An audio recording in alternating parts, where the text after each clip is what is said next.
Mengasihi musuh atau kasihilah musuhmu. Lukas pasal 6 ayat 32 sampai 36. Tuhan Yesus sendiri punya musuh.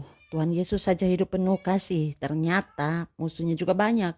Kalau kita tidak punya musuh, kadang-kadang orang yang akan memusuhi kita, benar atau betul. Di dalam firman Tuhan, kita dinasihati supaya untuk menghadapi musuh. Dengan cara kita harus berbuat baik kepada musuh-musuh, berdoa bagi musuh-musuh kita. Kita juga tidak boleh membalas kejahatan dengan kejahatan. Kita harus memperlakukan musuh itu sebagaimana kita ingin diperlakukan. Saudara bisa baca Lukas pasal 6 ayat 32 sampai 36. Nah, dengan mengasihi musuh-musuh kita ini, itu membuktikan bahwa kita itu berbeda dengan orang-orang jahat. Saudara bisa memperhatikan di dalam Lukas pasal 6 ayat yang ke-32 dengan 34. Jadi di situ kata-kata apakah jasamu itu muncul 3 kali, tetapi LAI menerjemahkan apakah jasamu. Tetapi kalau di dalam Alkitab yang asli itu ditulis apakah karismu. Apa itu karis? Karis itu kalau diterjemahkan secara harfiah ke dalam bahasa Indonesia maka menjadi kasih karunia. Lalu pertanyaannya, apa itu kasih karunia? Kasih karunia adalah suatu pemberian kepada orang yang tidak berhak atau tidak layak menerimanya. Sebagai salah satu contoh, misalnya saya membuat acara lomba menyanyi. Misalnya juara 1 dapat 5 juta, juara 2 3 juta, juara 3 2 juta, juara 4 1 juta. Kemudian yang sebagai peserta lomba itu ada misalnya si A, si B, si C. Sekarang pertanyaannya adalah si A, si B, si C itu mereka mendapat juara. Lalu pertanyaannya, apakah si A, si B, si C itu layak mendapat uang? Jawabannya adalah layak. Mengapa? Karena mereka juara. Dan contoh lain lagi misalnya si D, si E, si F itu mereka tidak mendapat juara sama sekali. Tetapi tiba-tiba saya memberi mereka uang. Apakah si D, si E, si F mereka layak menerima hadiah atau uang dari saya?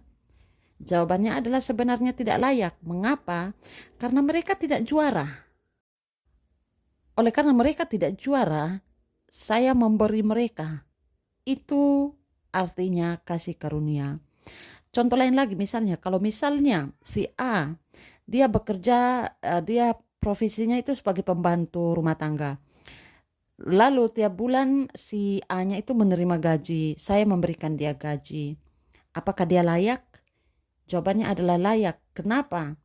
Karena dia bekerja dengan saya, tetapi itu bukan kasih karunia, itu adalah jasa. Kenapa? Karena si A-nya itu bekerja, maka saya membayar si A. Tetapi kalau si A misalnya dia hanya duduk-duduk di rumah saja dan setiap bulan saya panggil dia, ini misalnya ini bapak, ini mama, ini kakak, saya kasih dia 1 juta atau 2 juta.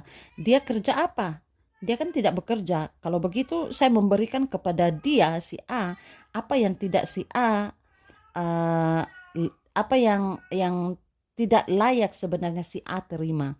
Itu disebut kasih karunia. Itu adalah kasih karunia. Jadi makanya selalu dikatakan Tuhan itu mempunyai kasih karunia, benar bukan? Artinya Tuhan memberikan kepada kita pemberian-pemberian yang sebenarnya tidak layak kita terima. Jadi di ayat-ayat yang tadi itu yang kita baca, misalnya apakah jasamu itu muncul 3 kali. Itu dari kata karis yang artinya adalah kasih karunia. Kalau diterjemahkan secara lurus-lurus ya, secara harfiah artinya kasih karunia. Baca ayat tersebut menggunakan kita coba masuk di dalam pasal tersebut yang ada kata jasa, kita rubah menjadi kasih karunia. Apakah kasih karuniamu? Apakah kasih karuniamu? Kasih karunia itu apa? Itu adalah pemberian pada orang yang tidak layak. Sebagai salah satu contoh misalnya keselamatan. Itu adalah kasih karunia. Itu semua murni kasih karunia. Kenapa? Sebenarnya kita tidak layak mendapat kasih karunia Tuhan. Kenapa? Karena kita adalah orang-orang jahat. Kita adalah orang-orang berdosa. Tetapi oleh karena kasih karunia-Nya, kita bisa menerima keselamatan itu. Kita bisa beriman kepada Kristus. Iman saja itu diberi oleh Tuhan. Kita tidak bisa beriman tanpa Tuhan sendiri memberi kita iman. Karena kenapa? Karena kita adalah manusia yang mati rohani. Kita tidak bisa peka. Jadi sekarang saya mau tanya, kalau misalnya kalau ada orang yang sayang saudara, lalu saudara pun sayang dia, apakah dia layak? Jawabannya adalah layak. Kalau begitu, apakah dia dapat kasih karunia atau tidak? Jawabannya adalah tidak dapat. Jadi kalau saudara sayang dia karena dia sayang saudara, artinya saudara tidak ada kasih karunia. Kalau ada orang yang menghormati saudara lalu saudara menghormati dia, apakah kamu punya kasih karunia? Jawabannya tidak punya. Kenapa? Karena memang pada dasarnya dia sudah menghormati saudara, lalu saudara menghormati dia. Maka di situ tidak ada kasih karunia. Apabila orang menolong saudara besok, lalu saudara menolong dia, apakah di situ ada kasih karunia? Jawabannya tidak ada. Kenapa? Karena masing-masing sudah saling tolong menolong. Contoh lain lagi misalnya, kalau ada orang yang berdoa untuk saudara, lalu saudara berdoa untuk dia, apakah di situ ada kasih karunia? Jawabannya tidak ada. Contoh lain lagi misalnya, kalau ada orang yang membenci saudara, tapi saudara menyayangi dia, apakah di situ ada kasih karunia? Jawabannya ada. Kenapa? Karena orang itu benci saudara, berarti dia tidak layak disayang sebenarnya, tetapi ternyata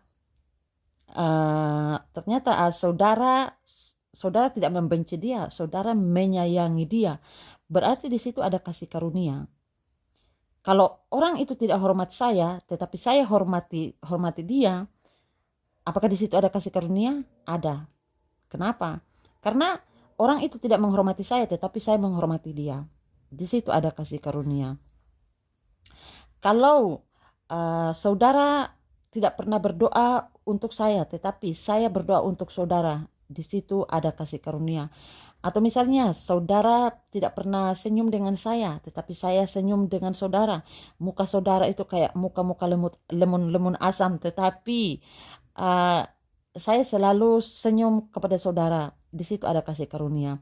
Anda berbuat jahat kepada saya, tetapi saya berbuat baik kepada Anda. Di situ ada kasih karunia. Anda tidak ramah dengan saya, Anda kasar sekali sama saya, tetapi dan pada dasarnya saya juga kasar sekali dengan saudara. Saya juga tidak ramah dengan saudara. Apakah di situ ada kasih karunia? Tidak ada. Itu artinya di situ ada sama-sama membalas. Anda tidak ramah, Anda kasar, saya pun tidak kasar, saya pun tidak ramah, saya pun kasar. Jadi di situ ada sama-sama pembalasan di situ. Tetapi kalau misalnya Anda tidak ramah, Anda kasar, dan saya ramah dan saya lembut dengan saudara, di situ ada kasih karunia. Oke, jadi jikalau kamu mengasihi kepada orang yang mengasihimu, kita kembali kepada Lukas tadi. Jikalau kamu mengasihi kepada orang yang mengasihimu, apakah kasih karuniamu? Apakah jasamu? Ini impas ya. Jikalau kamu baik kepada orang yang baik kepadamu, apakah kasih karuniamu? Apakah jasamu? Tidak ada. Itu impas. Jikalau kamu meminjamkan sesuatu kepada orang oleh karena kamu berharap menerimanya, apakah kasih karuniamu? Tidak ada di situ. Oke? Semoga Anda paham. Terima kasih. Jadi kalau dari setiap tindakan kita yang baik terhadap orang lain, itu memang kenapa? Karena orang layak mendapatinya. Kalau itu yang terjadi berarti di situ tidak ada kasih karunia. Tapi kalau kita berbuat sesuatu padahal orang itu sebenarnya tidak layak menerima, itu namanya kasih karunia. Contoh, penjahat berbuat jahat dan ditolong oleh kita, ya itulah kasih karunia. Atau orang senyum, kamu senyum.